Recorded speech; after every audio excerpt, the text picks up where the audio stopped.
চিকিৎসার জন্য ভারতের পশ্চিমবঙ্গে গিয়ে নিখোঁজ ঝিনাইদহ ৪ আসনের সংসদ সদস্য আনোয়ারুল আজিমের মরদেহ উদ্ধার করা হয়েছে। ২২ মে বুধবার কলকাতার নিউটাউন থেকে তার মরদেহ উদ্ধার করা হয়। এ ঘটনায় ২ জনকে আটক করা হয়েছে। সংসদ সদস্যের ব্যক্তিগত সহকারী আব্দুর রউফ বিষয়টি নিশ্চিত করেছেন। ভারতীয় গণমাধ্যম সংবাদ প্রতিদিনের খবরে বলা হয়েছে, ভারতে চিকিৎসা করাতে এসে খুন বাংলাদেশের সংসদ সদস্য আনোয়ারুল আজিম।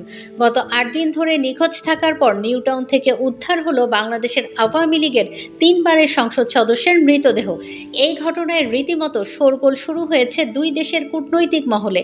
কে বা কারা তাকে খুন করল তার তদন্তে নেমেছে পুলিশ। এদিকে টিভি9 বাংলার প্রতিবেদনে বলা হয়, নিউটাউনের অভিজাত আবাসন থেকে উদ্ধার হলো বাংলাদেশের সংসদ সদস্যের মরদেহ। ভারতে চিকিৎসা করাতে এসেছিলেন বাংলাদেশের সংসদ সদস্য আনোয়ারুল আজিম। গত ১৮ মে কলকাতা সংলগ্ন উত্তর ২৪ পরগনা জেলার বরানগর থানায় একটি সাধারণ ডায়েরি করেন এমপির ঘনিষ্ঠ দাবি করা গোপাল বিশ্বাস নামে এক ব্যক্তি। কলকাতা চিকিৎসা করাতে গিয়ে এমপি আনোয়ার কোনো হোটেলে ওঠেননি। তিনি বরানগর থানা এলাকার মণ্ডলপাড়া লেনের গোপাল বিশ্বাসের বাড়িতেই ওঠেন। গেদে সীমান্ত হয়ে গত ১২ মে সন্ধ্যা ৭টা নাগাদ ওই বাড়িতে পৌঁছান তিনি। পরের দিন চিকিৎসকের কাছে যাবেন বলে বেরিয়ে যান ওই বাড়ি থেকে।